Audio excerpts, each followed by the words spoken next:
NCERT Class 8 Mathematics Chapter 1 Rational Number Exercise 1.1 का question number 7.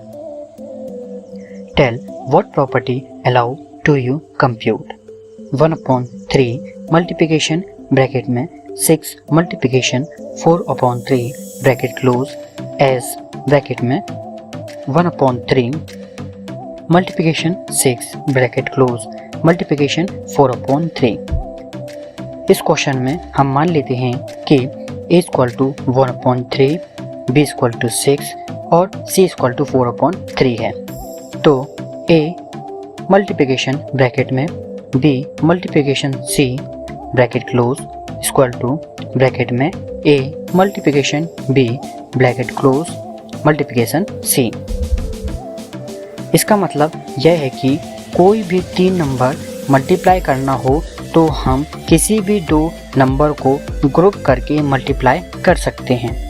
तो हम इस प्रॉपर्टी को एसोसिएटिव प्रॉपर्टी बोलते हैं.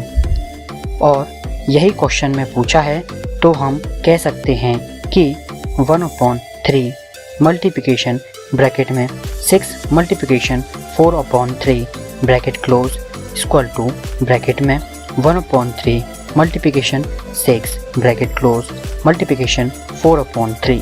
ये एसोसिएटिव प्रॉपर्टी है.